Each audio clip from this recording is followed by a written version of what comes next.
Entonces, el libro del Génesis es un libro que trata sobre los orígenes del universo, cómo comenzó la creación, de dónde venimos nosotros, cómo fue hecho el universo, si fue medido, qué cosa usó Dios para el universo, quiénes somos nosotros, hacia dónde nos dirigimos.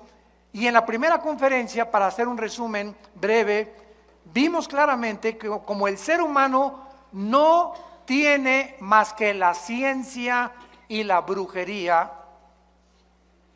el ser humano solamente tiene como recursos la ciencia para poder tratar de buscar y descubrir el origen del universo. Los científicos nunca lo podrán lograr, porque la ciencia es limitada y para que sea científico tiene que ser repetitivo, tiene que ser demostrado en un tubo de ensayo, en un laboratorio. La ciencia, los científicos observan los fenómenos, toman notas y lo tienen que comprobar. Entonces es imposible que por medios naturales, es imposible el ser humano pueda decir el universo comenzó de esta manera. Y como es imposible, también se han inventado teorías, se han inventado hipótesis, como por ejemplo la teoría del Big Bang, que dice la gran explosión. Pues el universo comenzó con una gran explosión. Y cuando comenzamos nosotros a pensar, a usar la mente que Dios nos ha dado, comenzamos a preguntarnos quién produjo esa explosión. Porque la nada no produce nada. Entonces, si una explosión tuvo que tener un origen para esa explosión, ¿qué fue ese origen que originó la explosión? Número uno. Número dos, de acuerdo a las leyes de la física, la primera y la segunda ley de la termodinámica establecen claramente: nada se crea ni se destruye, solo se transforma, y el universo se encuentra en un estado de corrupción, de descomposición, de cambio. El sol está perdiendo millones de toneladas más a cada segundo.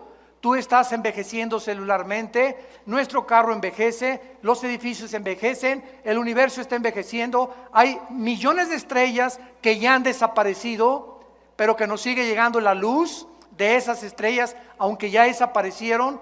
Esto lo establece la segunda ley de la termodinámica. Entonces, de acuerdo a las mismas leyes físicas, es imposible que el universo haya comenzado de la nada, porque la nada no produce nada. Entonces encontramos que las mismas leyes físicas contradicen lo que se ha especulado que es y se considera una teoría. Otra de las contradicciones tan grandes que existen, ¿verdad?, es que pues nosotros, como no sabemos quién fue primero, hombre o mujer, cómo comenzó la raza humana, pues se inventó también el pobre Carlos Darwin. Yo de veras tengo compasión por Carlos Darwin. Me acuerdo cuando leí su famoso libro, El origen de las especies. Si tú lees El origen de las especies, Darwin nunca, dile a tu maestro, aseguró ni confirmó lo que él escribió como un carácter especulativo, que nosotros éramos el resultado de una evolución fortuita y accidental. Si Darwin, escúchame muy bien, si Darwin hubiera conocido las leyes de la genética que se descubrieron hasta 1954, Darwin, creo que era un hombre honesto, no hubiera sostenido ni hubiera imaginado que venimos de los animales, que todo fue el proceso, que el camello se convirtió en un dinosaurio, la jirafa se convirtió en un león, los perros se convirtieron en tigres, los leones se convirtieron en hipopótamos. Porque en 1954, dos científicos en medicina, el doctor Watson y el doctor Crick, se les da el premio Nobel de Medicina por descubrir la hélice del ADN. En 1954 se les da el premio de Medicina por descubrir lo que es el ácido desoxirribonucleico, ADN. ADN. Muy bien. ¿Qué es el ADN? Para comprender la creación de Dios. En tu cuerpo tienes billones de células. En mi cuerpo tengo billones de células. Y dentro de cada una de estas células existe un código genético hereditario, donde está escrito en este código microscópicamente condensado como un software, para usar el idioma cibernético del siglo XXI. Tienes un software dentro de ti, y dentro de cada célula que tú tienes y yo tengo está determinado tu estatura, el color de tus ojos, el color de tu piel, el lunar que tenía tu abuela en la espalda, lo berrinchudo del carácter de tu mamá, hasta características emocionales se encuentran microscópicamente en una célula. De ahí viene la famosa clonación, que es tratar de sacar el núcleo de una célula, introducírselo a otra para reproducir a un ser humano que es absolutamente una abominación delante de Dios. Pero gracias a esa información que nosotros tenemos, una célula de una oveja produce ovejas. Mis células jamás producirán changos. Ni las células de los changos producirán camellos, ni las de las jirafas producirán hipopótamos. Y cuando se descubre el ADN, el 62%, escúchenme muy bien, de los científicos que se decían ateos, se arrepintieron. No estoy hablando del arrepentimiento bíblico de aceptar a Jesucristo. Se arrepintieron de decir, nos hemos equivocado, porque es imposible física, biológica y genéticamente que el ser humano sea el resultado de una evolución accidental y fortuita. ¿Por qué? Porque para que haya una evolución demostrada, tiene que haber el cambio de una mutación a otra mutación. Jamás se ha descubierto una mutación de un perro a un gato, ni ha habido un cambio en los genes, ni en el ADN de un perro para que sea un gato o para que sea un rinoceronte. Entonces, las leyes de la genética impiden la evolución. Las leyes de la termodinámica impiden la evolución. ¿Por qué? Porque la evolución dice que vamos de menos a más. Y la Biblia dice que vamos de más a menos. O sea, cada vez más nos degeneramos. Cada vez más el universo se descompone. No comenzó el universo de más a menos, sino comenzó de más a más, de menos a más, como dicen los evolucionistas. Entonces, y las leyes de la biología, los aminoácidos, si tú eres bióloga o biólogo, son los ladrillos de la vida. Y los aminoácidos impedirán, han impedido y siguen impidiendo la evolución. Entonces nos encontramos con científicos que se enfrentan a la misma ciencia, a la biología, a la física y a la genética, que los arrinconan, pero que mantienen su posición intelectual por la soberbia, por no querer reconocer las mismas evidencias que la misma ciencia nos está ofreciendo, y Dios ha permitido que se descubran todas estas cosas científicas y tecnológicas para que el ser humano en el siglo que vivamos no tenga excusa de su ateísmo, de su escepticismo o de su ateísmo, ¿verdad? Porque ya un ateo no puede decir, como dijo Carlos Sagan, el astrónomo ateo del siglo XX cuando murió, es que si Dios nos diera más evidencias de que Él existe, yo creería en Dios. Por el amor de Dios, Carlos Sagan, no sabemos dónde se encuentra, ya se murió, pero por favor, la genética te demostró casi 50 años antes de que tú murieras que es imposible que el ser humano sea creado o el proceso de una evolución. Entonces, la ciencia pues no ha podido regresar y explicarnos eso. Y tenemos otro recurso secular, que es la brujería, el ocultismo. Los magos, los astrólogos, es que si yo soy Géminis, pues tú eres Virgo, no nos llevamos, y de alguna manera mis horóscopos me dicen que hoy no compro y no compro.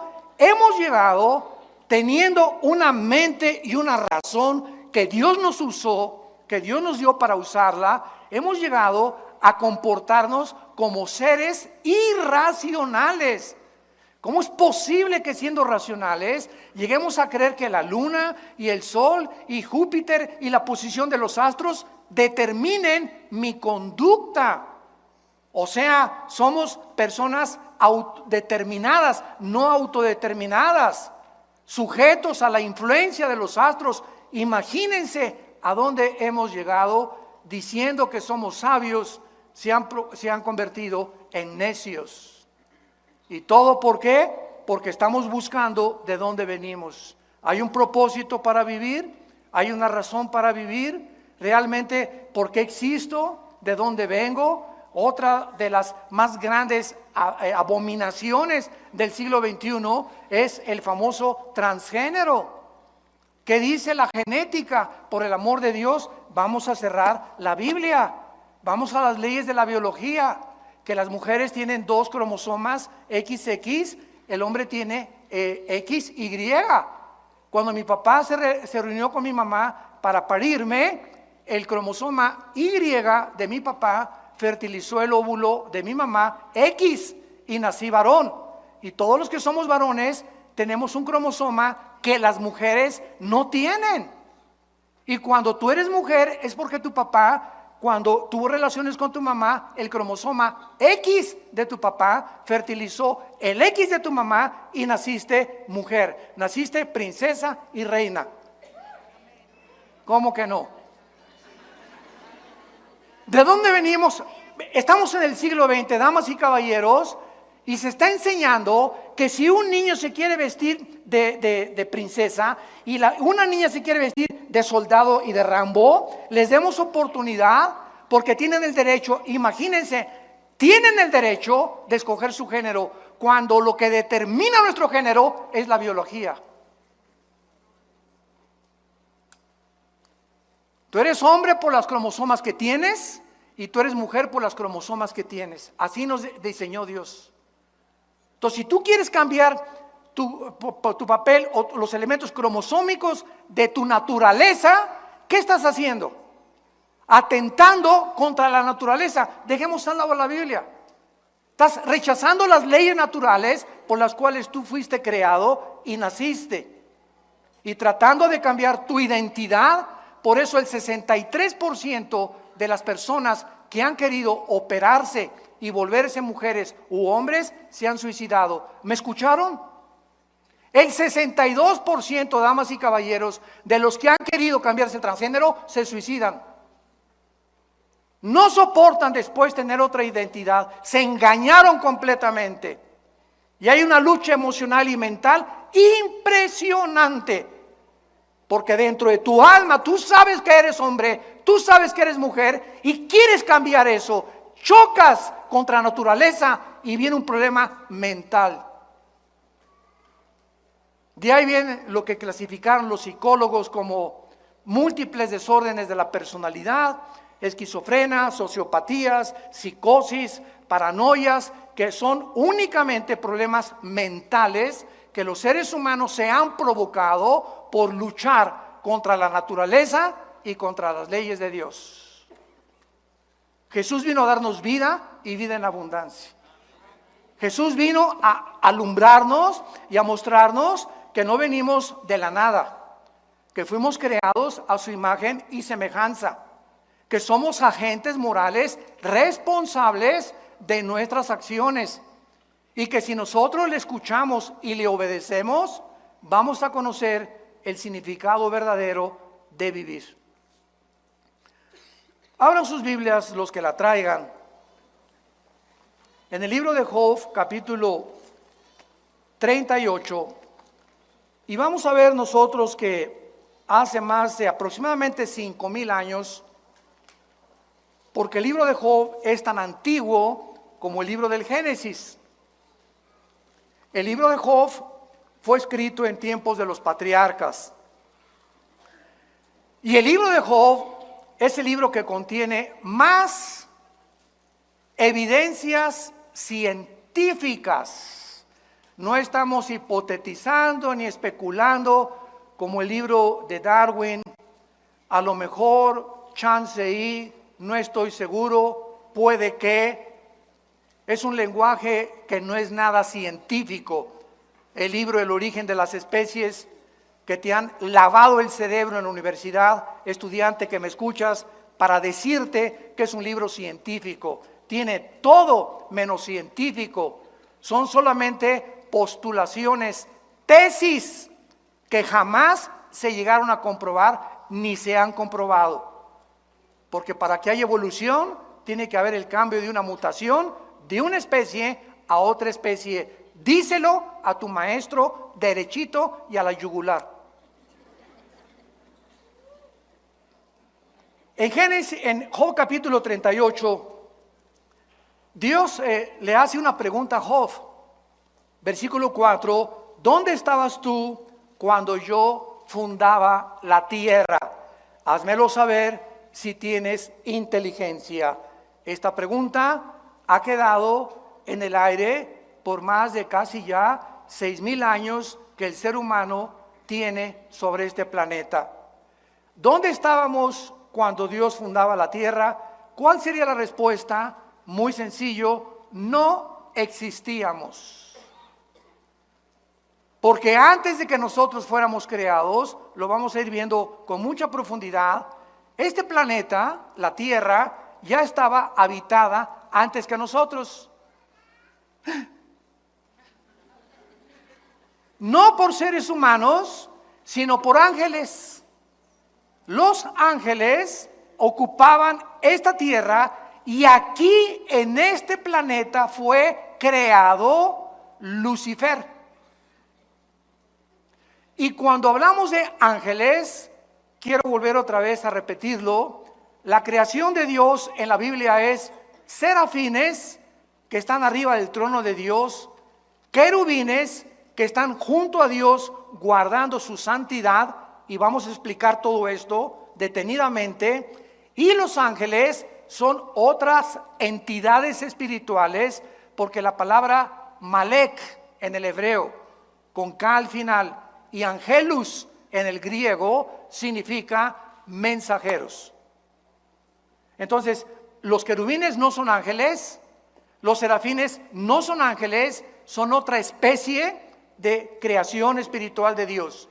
Cuando me preguntan, ¿usted cree que el universo está poblado por seres de otros planetas? La respuesta es claro, amén y amén, pero no por marcianos, ni jupiterianos, ni mercurianos, sino que el universo, lo dice la Biblia, está poblado por millones de millones de millones de ángeles en otras galaxias. Y el centro, el núcleo de todo el universo y el sistema solar donde nosotros vivimos, el centro del universo es este minúsculo planeta que se llama Tierra. ¿Lo podrías tú creer? Que hay estrellas que son 1,000,000 de veces, escucha lo que te digo, más grandes que el Sol. Para que tengas una idea, el Sol es 1,000,000 de veces más grande que la Tierra. O sea, dentro del Sol cabrían 1,000,000 de planetas Tierra. Para que tengas idea de la grandeza del Sol. Y hay estrellas 1,000,000 de veces más grandes que el mismo Sol. Y la Tierra, este minúsculo y aparentemente inofensivo y completamente marginado planeta, de los más chiquitos que hay, ahí escogió Dios venir a tener el inicio de la creación, por lo cual la Biblia comienza en Génesis 1:1, en el principio Dios creó los cielos y Marte. ¿Dice eso? Dios creó los cielos y el objeto de la reflexión de Dios y el objeto a donde Dios nos quiere llevar es mostrarnos desde el principio de la Biblia que este planeta no solamente es especial, sino, escúchame bien, en los próximos años, este planeta, Dios que habita ahorita en el tercer cielo, va a bajar como cuando estuvo en el huerto del Edén. Adán y Eva caminaban con Dios en el huerto del Edén. Dios caminaba con ellos en el huerto del Edén. Dios como forma humana caminaba con ellos y platicaba con ellos. Y cuando vino el pecado, Dios nos dejó a nosotros, perdimos la espiritualidad y cuando recibimos a Cristo la recobramos. Pero este planeta, cuando Jesús venga, se convierte en el trono de Dios del universo. La ciudad de Jerusalén será la ciudad que Dios escogió en su soberanía, por lo cual Lucifer, Satanás, el adversario de Dios y de nuestras almas, está ocupadísimo en tratar de destruir a la nación de Israel. Pero como la mayor parte del mundo, periodistas, conductores, analistas políticos, científicos, están ciegos a este libro, a la Biblia, y no ven más allá de lo que la Biblia dice, no entienden el conflicto espiritual que la Biblia nos muestra de por qué Hitler, los nazis, los quisieron destruir.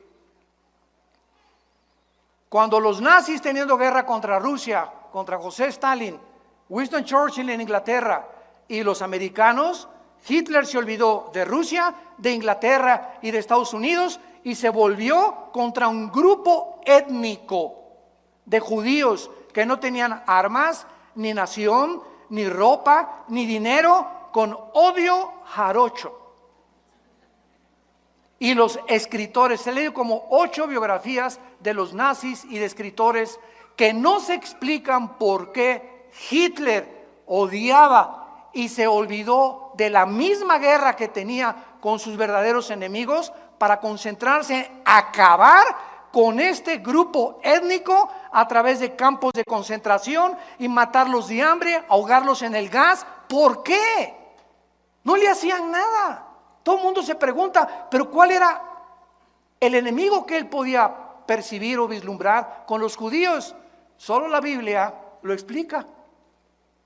Y por eso actualmente Jerusalén sigue siendo el centro de ataques del mundo entero, de todos sus enemigos alrededor, de destruirlo, echar al Mediterráneo, y nadie ha podido, desde 1948, que se establecieron como nación libre, soberana e independiente, nadie ha podido sacarlos de su tierra, porque así lo dice la palabra de Dios.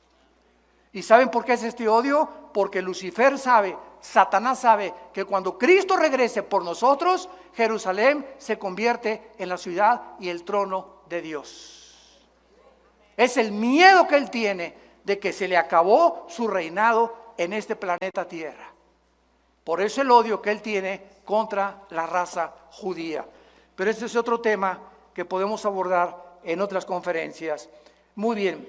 Y aparte aquí en Job capítulo 38, el capítulo que abrimos, después de que Dios le pregunta a Job que dónde estaba, y Dios cuando hace una pregunta, su sabiduría se encuentra detrás de los cuestionamientos que nos hace para ubicarnos en la perspectiva en la que debemos estar ubicados. Ninguno de nosotros existía cuando Dios fundó el universo.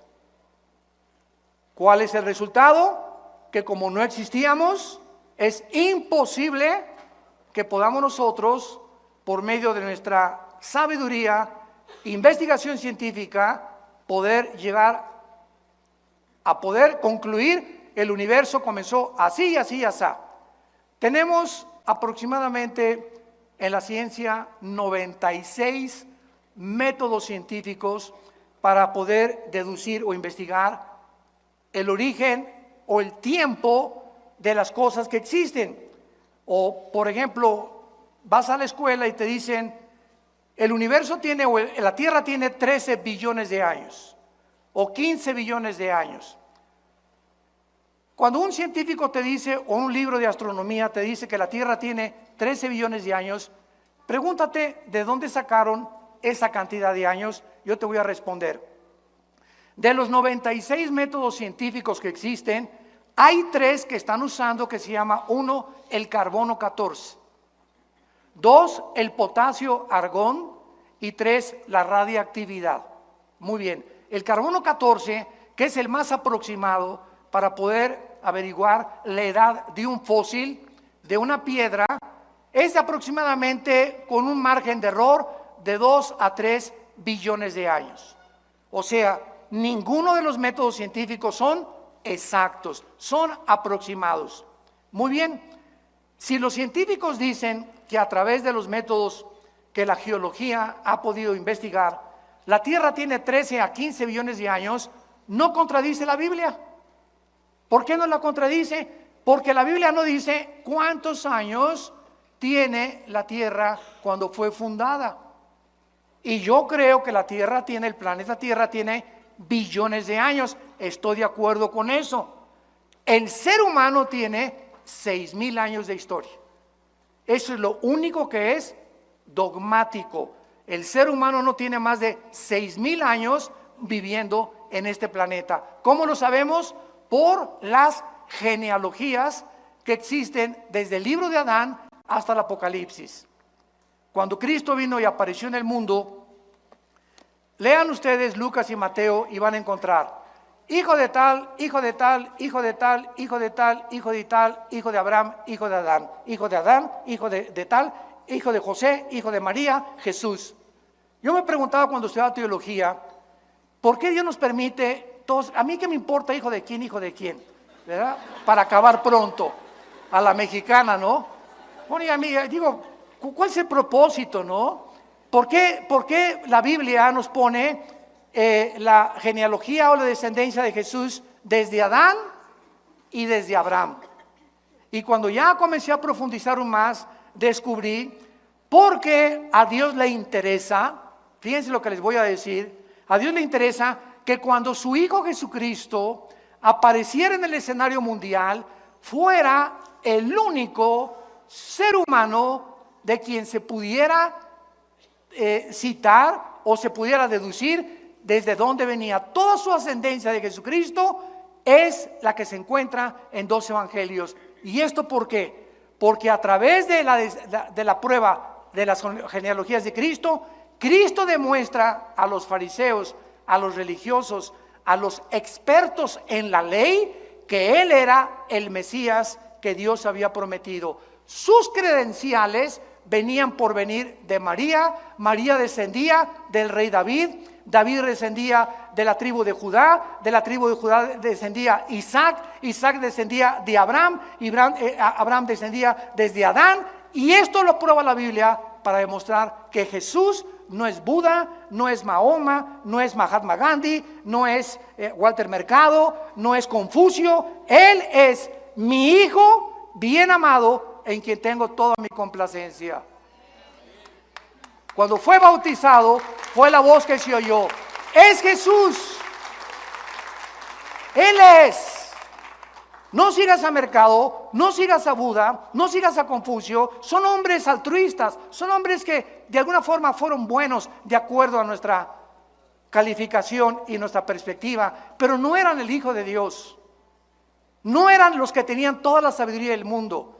No eran los creadores de la vida. Es Jesucristo, el que celebramos ahora en Navidad, el que es realmente y vino a darnos la vida eterna. El que dijo: yo soy el camino, la verdad y la vida.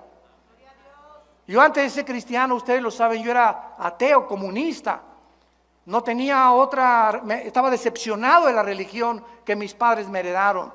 Quería ser cura a los 12 años, me corrieron a los 6 meses. Cuando descubrí que me gustaban las mujeres porque me habían dicho que tenía que hacer el voto del celibato. A los 13 años estuvimos, mis hermanos y yo, en colegios lasallistas, y pues nos mandaron al seminario, vivíamos en Acapulco, y me dijeron una noche, nos juntaron a todos los que estábamos ahí en el noviciado, que ustedes tienen que enterarse que cuando sean ordenados van a tener que hacer el voto del celibato. Y le pregunté: perdón, ¿qué es eso? Que ustedes no se pueden volver a casar, o no se pueden casar nunca. Y esa noche me acuerdo que vi una güerita pasando ahí por el seminario, se parecía a mi esposita linda, hermosa, prichocha. Y le hablé a mi papá el otro día y soñé con ella, ¿cómo es Dios, no? Y le dije: papá, y yo, discúlpame, ven por mí porque yo no puedo ser cura. Me dijo: ¿por qué? Le dije: porque me gustan las mujeres. Y pegó un brinco mi papá de felicidad que no se imaginan.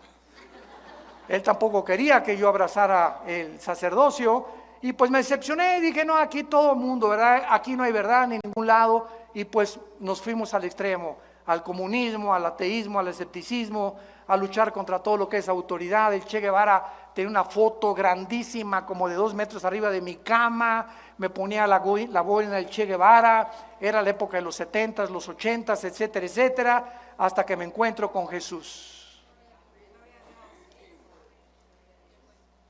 Aquel que estaba colgado en nuestra casa en una cruz, en un crucifijo, aquel que jamás abrimos ni mis padres la abrieron por su ignorancia, tal vez sincera, la Biblia. Cuando llegaba un cura a la casa, tenía un candado nuestra Biblia arriba del piano y el cura tenía la llave y él solamente al llegar cada sábado que mi papá lo invitaba a comer, la abría y nos permitía, con su permiso, leerla. Estaba vetada completamente. Hasta 1962, damas y caballeros, 1962, el Segundo Concilio Vaticano, uno de los mejores papas que ha habido, Juan XXIII, le decían el gordito bonachón. Juan XXIII, por primera vez desde el año 350 que Constantino cierra la Biblia y absorbe el cristianismo, hasta 1962, se le dio permiso al pueblo de leerla. ¿Virgen? ¿De dónde? No encuentro el nombre. Y Juan 23 abre la Biblia y... Chihuahua, cuánto apache. Y manda Juan 23 quitar las estatuas de las iglesias. Manda quitar el latín, porque era el latín en que se daba la iglesia. Tú entrabas, no sabías ni de qué se trataba la onda. Entrábamos, párense, siéntense, incienso, ahí está Dios, salió de Dios, viva Zapata. Porque nos enseñaron que Dios estaba confinado a ese edificio. Y entonces, ¿verdad? Pues es una ignorancia tremenda por desconocer la Biblia. Hasta que cuando mi hermano a mis 25 años me comenzó a hablar de Jesús y me dio el Evangelio de San Juan, no se imaginan, bueno, fue una revolución en mi vida. Porque yo le pedía al Dios que yo no sabía que existía, sabía que si había alguien, yo quería saber quién eres tú, y le gritaba en las noches, ¿dónde estás? Si existes, dime quién eres tú, y voy a creer en ti. Y cuando mi hermano me dice, es Jesús el que tú estás buscando, y encontré el final de mi búsqueda, supe que había llegado al final de mi camino. Era el final de mi camino anterior y el principio de una nueva vida en Cristo Jesús. Muy bien. Dice aquí en el libro de Job que acabamos nosotros de abrir ahorita, que no solamente Dios hizo estas preguntas que no tienen respuesta desde la perspectiva humana, sino que también dice Dios y le pregunta, vean ustedes los signos de interrogación, versículo 5, Job 38. La segunda pregunta es, ¿quién ordenó sus medidas si lo sabes? ¿O quién extendió sobre ellas cordel? Esto es interesantísimo porque el planeta Tierra tiene peculiaridades que permiten y facilitan la vida humana y la vida de los animales, de los peces y de las aves, gracias a las medidas que tiene, a la distancia que tiene del Sol y al movimiento que tiene sobre su eje de rotación y de traslación alrededor del Sol. Escuchen esto, de acuerdo a los astrónomos y a los científicos, la Tierra tiene una inclinación exacta de 23 grados y medio. La Tierra tuviera 1 grado a la derecha, 1 grado a la izquierda, se congelarían los polos, no habría vida, no sería posible la vida. Al mismo tiempo la Tierra tiene un movimiento sobre su eje de 24 horas. Y al mismo tiempo que la Tierra gira uniformemente 24 horas, ahorita estamos moviendo, si no lo sentimos, por las fuerzas centrípetas y las fuerzas nucleares y las fuerzas que existen cósmicas, no sabemos que está moviéndose en la Tierra, pero estamos girando en la Tierra, se traslada alrededor del Sol en diferentes distancias. Esto hace la primavera, el verano, el otoño y el invierno. Mientras más lejos del sol, invierno, más cerca del sol, los veranos. Toda esta secuencia de estaciones de la distancia del sol le hacen preguntarle a los astrofísicos y a los físicos matemáticos las siguientes preguntas. En la física hay una ley que se llama la ley de la velocidad y de la fuerza. ¿Qué quiero decir? Si yo tengo una canica ahorita y le hago a la canica así, le estoy aplicando una fuerza determinada. Esta fuerza que le aplica a la canica impulsa a la canica a que viaje determinada distancia, pero ¿qué pasa? Se tiene que parar, ¿correcto? Porque es la fuerza que le apliqué. La velocidad es proporcional a la fuerza que le apliqué. Agarras una flecha y le disparas a la flecha y le aplicas la fuerza del arco, la flecha sale ¡rum! Pero la flecha tiene que ser una parábola y caer, porque hasta ahí llegó la fuerza que el arco le aplicó. Aprietas una pistola y la pólvora hace que la bala salga disparada, no importa cuántos kilómetros, la bala tiene forzosamente que caer, porque es la fuerza que la pólvora le aplicó. Muy bien, si esta ley es constante y no puede ser violada, la pregunta a los físicos y a los astrofísicos es la siguiente: ¿quién le hizo así a la Tierra? Señores físicos que nos acompañan, por favor, pues las fuerzas del universo, no solamente la Tierra tiene un movimiento de algo invisible que la hace moverse, sino que su velocidad no la ha perdido. Esto viola la física. Mantiene uniforme su velocidad y alrededor del Sol, además de eso. Increíble. Bueno, si esto es increíble, en el mundo macroscópico, agarremos un microscopio electrónico y veamos la materia. Y vamos a encontrar aquí en este púlpito y en un pedazo de madera y en cualquier cosa que tenga formados átomos, que en el mundo microscópico lo que hace la cohesión. Yo puedo agarrar mi mano ahorita y le hago así y me la rompo, no la atravieso porque los átomos de mi mano son más gruesos que la composición atómica que tiene este vinil o este púlpito o el cemento o la forma de materia que quieras. Y encontramos electrones, protones, neutrones girando a una velocidad increíble en el mundo microscópico alrededor del átomo, y eso es lo que facilita la materia, la cohesión de la materia. ¿Quién les hizo así? A los átomos. Y a los electrones para que dieran otra vueltecita. Y a los neutrones para que giraran de esta manera alrededor del átomo. ¿Quién da esa velocidad? ¿Quién sostiene esto? Por el amor de Dios, Jesús, María y el borrito que los acompaña.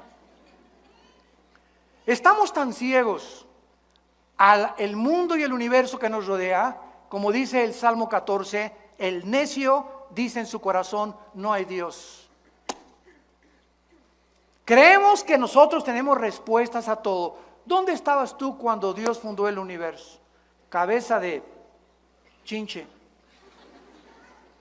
cerebro de caracol que tenemos comparado con la grandeza del Dios de la Biblia. Y dice la Biblia, ¿quién ordenó sus medidas? ¿Quién extendió sobre ellas cordel? ¿Sobre qué están fundadas sus basas? Versículo 7, y aquí nos dice, Job 38:7, que los ángeles ya vivían cuando Dios estaba formando la tierra, dándole sus medidas como un arquitecto soberano del universo, como el legislador cósmico de las leyes morales. Los ángeles ya estaban con él, viendo antes de que tú y que yo naciera, los ángeles ya existían. Cuando alababan las estrellas del alba y se regocijaban los hijos de Dios. La frase, Ben Elohim, Ben con B grande, Elohim, que se tradujo hijos de Dios, aparece solo 6 veces en el Antiguo Testamento, y las 6 veces se refiere a los ángeles. Los hijos de Dios, antes del Nuevo Testamento no existían. Ahorita los hijos de Dios somos nosotros y tenemos una familia en el cielo que son los ángeles. Dios tiene dos familias, la familia del cielo y la familia de la tierra, que somos la iglesia. Y algún día nosotros, increíble, 1 Corintios capítulo 6 del 3 al 4, nosotros vamos a juzgar a los ángeles que se rebelaron contra él y Lucifer en el día del juicio. Nosotros vamos a ser el gran jurado, pero también es otro tema que no vamos a tener tiempo de abordar. Muy bien, ahora bien, veamos esto. Dios, cuando creó el universo, lo creó con leyes físicas cósmicas. Gracias a que existen las leyes de la gravitación, las leyes termonucleares y las leyes de la termodinámica, gracias a que son leyes constantes, la ciencia puede existir.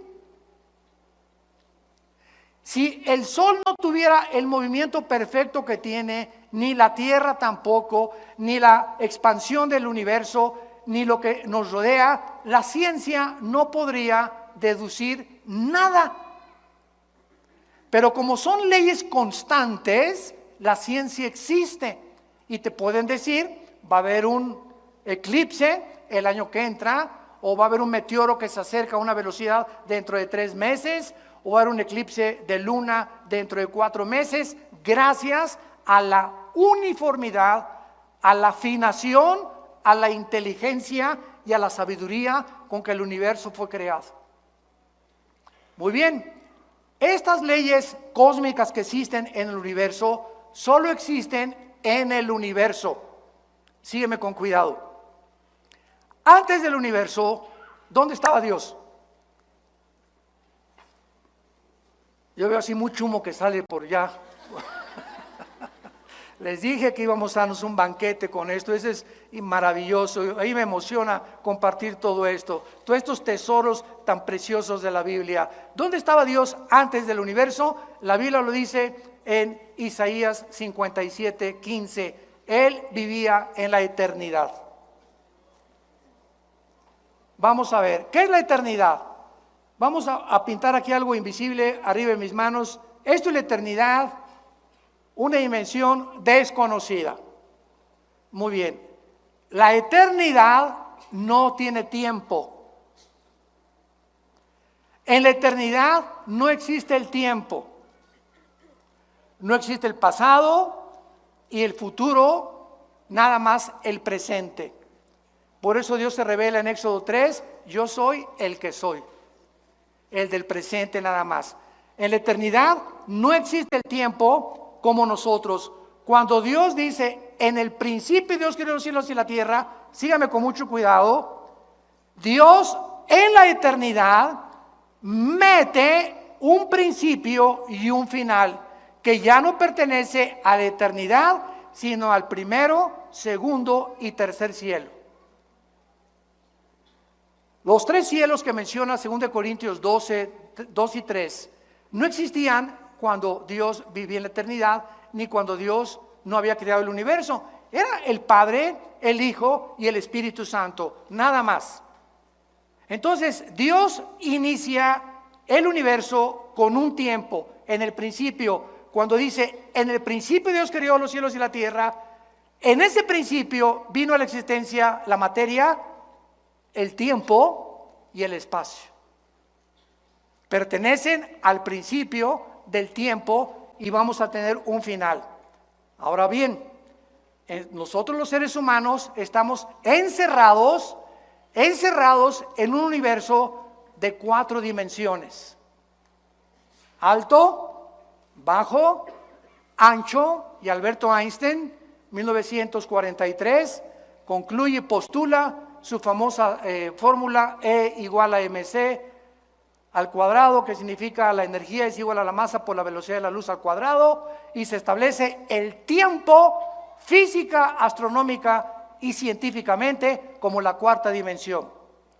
Y ahora el mundo científico acepta que el tiempo forma parte de las 4 dimensiones donde tú y yo vivimos. Pero como Dios es eterno, Él está fuera del tiempo, ¿correcto? Él está fuera de nuestras dimensiones, porque estas 4 dimensiones no existen en la eternidad. Y esta es la razón por la cual este libro que tengo en mis manos, señores ateos, escépticos y agnósticos que nos visitan, este libro que tengo en mis manos es un libro hiperdimensional. ¿Qué quiere usted decir? Lean Apocalipsis. ¿Cuándo fue escrito Apocalipsis?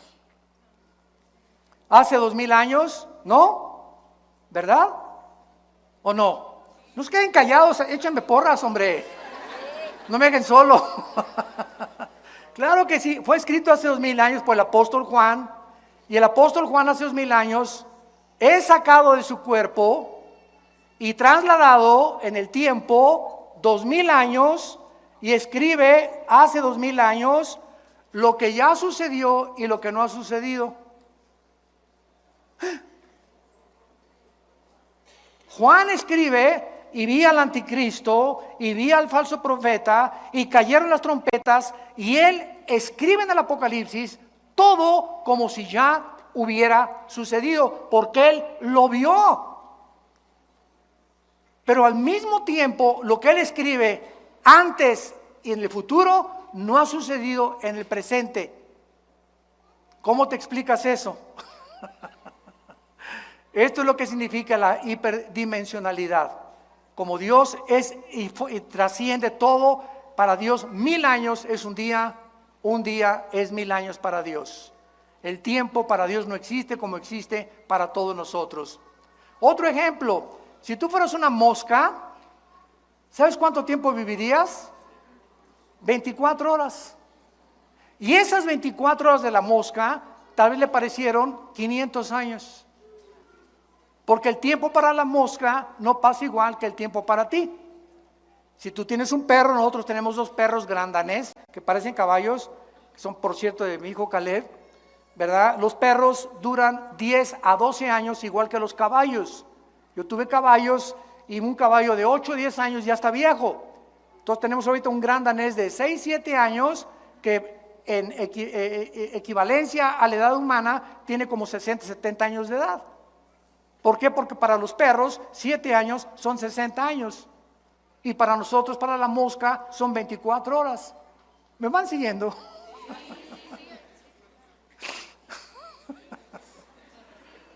O aterrizamos. Ya no sé, Señor, ayúdanos. Yo le pido a Dios que me ayude a poder explicar todo esto. Y a veces no hay las suficientes palabras para poder explicarlo. Pero en 2, 3 años lo vas a entender. Muy bien. Entonces, el tiempo no existe en la eternidad porque es otra dimensión. Y Dios para Él 1000 años es un día es como 1000 años. Para la mosca son 24 horas, que a lo mejor son 500 años. Para los animales, perros y caballos que tienen el mismo tiempo también es lo mismo. El que más dura es la ballena, por ejemplo. La ballena puede durar 80, 100 años, una ballena. Entonces, así todos los animales tienen su dimensión. Los peces en el agua tienen también su dimensión. Y ellos viven en una dimensión donde ellos no creen que existe nuestra dimensión. Y nosotros los estamos viendo todos los días. Y los peces completamente, ¿verdad?, inadvertidos, inconscientes de que hay otro mundo. Si se preguntara un pececito al otro, hola, ¿cómo estás? Y no hay, no, pues nada más aquí estamos nosotros. Y ahí viene la ballena, ahí viene el tiburón. Pero nunca se iban a imaginar que hay otra dimensión fuera del agua que somos nosotros y que los observamos. Así muchas veces nosotros somos como los peces que estamos en un mundo cerrado y tenemos gente que nos está observando, que son los ángeles. Dice 1 Pedro capítulo 1 que los ángeles se asoman desde la dimensión donde están viéndonos y aprendiendo la multiforme, dice Efesios 3, la multiforme gracia y sabiduría de Dios. Los mismos ángeles están aprendiendo de todos nosotros. Y yo quiero solamente terminar con esto y recordarte que cuando Dios nos da vida, al aceptar a su Hijo Jesucristo, ¿qué clase de vida nos da? Vida eterna o vida temporal. No, ¿verdad? Ok, ahora entiendes que cuando Jesús dice, en mí está la vida y esta es la vida eterna, que te conozcan a ti. Juan 17:3 me está diciendo que cuando yo recibo a Jesucristo, recibo una vida que yo no tenía antes de nacer. Tenía la vida física, biológica, y mueres, te vas a la tumba o al cielo, al infierno. Pero ya vivos, nosotros, los hijos y las hijas de Dios, ya estamos en la eternidad. Ya estamos en la eternidad. Efesios 2, ya estamos sentados con Cristo. Espérame tantito, ¿cómo que sentados con Cristo? Si aquí estoy, aquí en Metepec. ¿Cómo está eso? Romanos capítulo 6, porque no sabes que los que hemos sido bautizados en Cristo hemos sido bautizados en su muerte, en su entierro y en su resurrección. La Biblia nos dice que cuando Cristo murió, estábamos con Él. Estábamos con Él, pues yo nací hace poco, ¿cómo que estábamos con Él? En la eternidad y en la perspectiva divina, cuando tú recibes a Cristo, y yo estaba con Cristo, cuando Cristo muere en la cruz, morimos con Él, somos enterrados con Él, y cuando Cristo resucitó, nosotros resucitamos y ya estamos sentados con Él. ¿Capiche? En otras palabras, tenemos los cristianos la posición que tenemos en el cielo y la posición experimental. Experimentalmente estamos en un mundo, estamos sufriendo, avanzando hacia el futuro. Un futuro que ya está escrito. Un futuro donde Jesús dice: yo soy el alfa y el omega. Un futuro donde ya se nos garantiza que vamos a llegar y que vamos a reinar con Él. Y mientras yo tenga esta capacidad de poder entender esto, voy a motivarme a ser fiel hasta la muerte.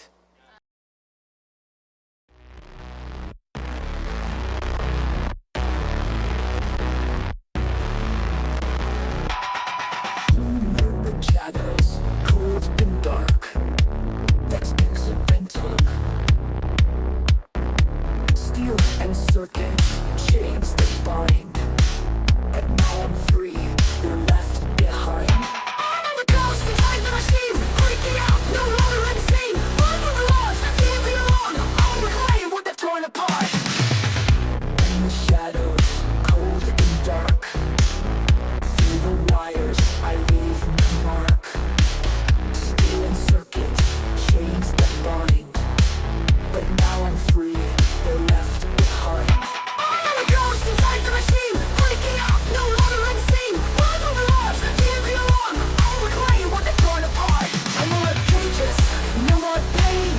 Through the fire, I break the chain. Their control is fading fast. I am the future, they are the past. I am the ghost inside the machine, breaking out, no longer unseen. Run from the lies, feel the alarm. I'll reclaim what they've torn apart. I'm a ghost inside the machine, breaking out, no longer unseen. Run from the laws, feel the alarm. I'll reclaim what they've torn apart. I am the ghost, no more pain. Through the fire, I break the chain. Their control is fading fast. I am the future, they are the past. Memories flashing, footsteps chase. Echoes of a twisted place. Numbers on my skin, they burn. But now it's their turn to left behind. I am a ghost inside the machine, breaking out, no longer unseen. Run from the laws, feel the alarm. I'll reclaim what they've torn apart. No more cages, no more pain. Through the fire, I break the chain. Their control is fading fast. I am the future, they are the past. I'm a ghost inside the machine, breaking out, no longer unseen. I'm a ghost inside the machine, breaking out, no longer unseen. No more cages, no more pain. Through the fire, I break the chain. Their control is fading fast. I am the future, they are the past. I am a ghost inside the machine, breaking out, no longer unseen. Run from the